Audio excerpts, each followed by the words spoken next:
Bonjour et bienvenue. Aujourd'hui, on va se pencher sur une question qui a l'air toute simple, mais qui, en réalité, cache une histoire assez fascinante. Quel est le vélo qui se vend le plus en France? Allez, on mène l'enquête ensemble. Alors, cette fameuse question. On pourrait s'attendre à une réponse facile, genre c'est tel modèle, de telle marque. Mais figurez-vous que la réalité, elle est beaucoup plus subtile que ça.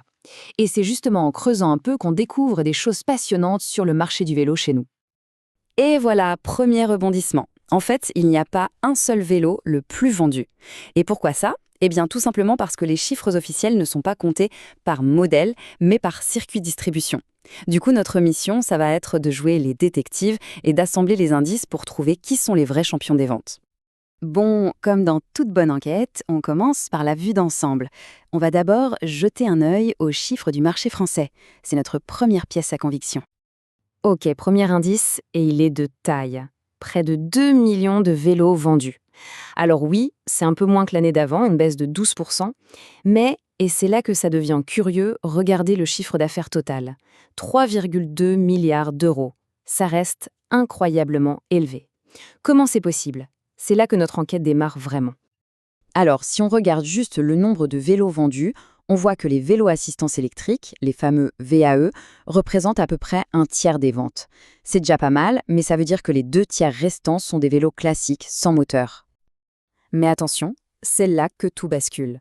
Quand on regarde non plus le nombre de vélos, mais l'argent dépensé, les VAE ne représentent plus 30%, mais carrément 61% du marché. C'est fou, non? Moins d'un tiers des vélos génèrent presque 2 tiers des revenus. C'est la preuve ultime de leur domination économique. Et l'explication, elle est là. Le prix moyen d'un vélo électrique en France, c'est plus de 2 000 euros. C'est ce prix élevé qui tire tout le marché vers le haut.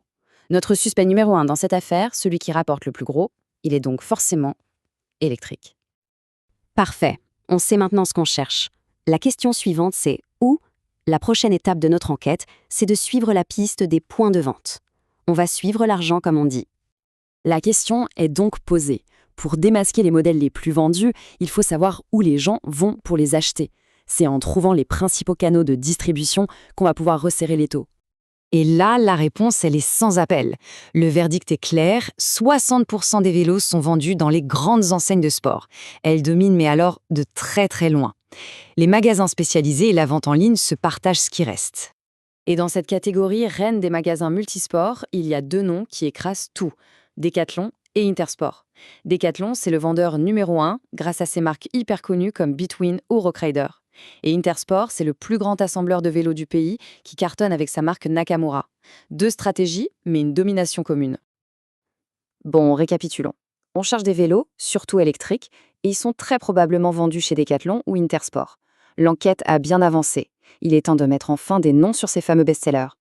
On commence par un petit détour par le marché en ligne.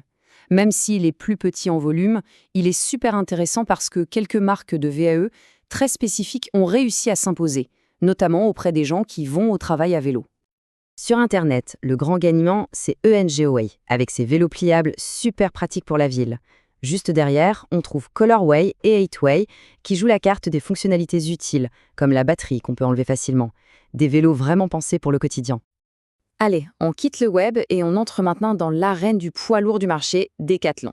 Et là, attention, on change complètement d'échelle. On ne parle plus de milliers, mais de centaines de milliers de vélos. La stratégie de Decathlon, elle est limpide. Il y en a pour tout le monde.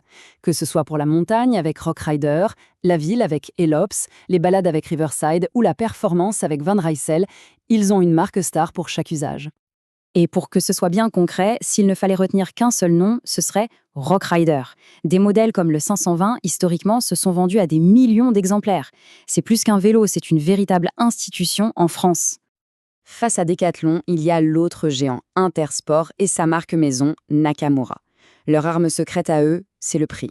Ils ont une politique de prix hyper agressive qui a rendu le vélo électrique accessible à beaucoup plus de monde. Chez Nakamura, les stars, ce sont le e-City 160 pour la ville et le Crossover Plus pour les balades. Mais leur coup de génie, c'est surtout le e-Cliff LTD, un VTT électrique à moins de 700 euros. À ce prix-là, c'est juste imbattable et ça a ouvert la porte à des tas de nouveaux pratiquants. Il y a un dernier élément à prendre en compte, une tendance de fond qui pèse de plus en plus dans la balance, l'assemblage local, le fameux Made in France. Et ce n'est pas qu'un argument marketing. La manufacture française du cycle, qui appartient à Intersport, est tout simplement la plus grande usine d'assemblage de vélos en France.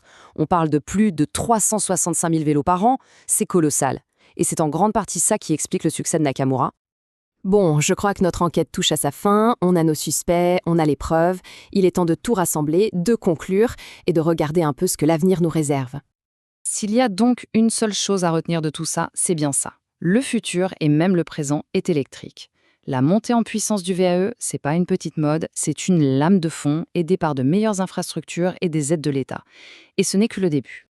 On termine donc avec une question pour la route. Le vélo électrique, c'est bien plus qu'un best-seller, c'est une vraie révolution. Mais est-ce que cette révolution qui met un moteur au cœur de nos vélos ne signe pas tout simplement la fin de la bicyclette telle qu'on l'a toujours connue?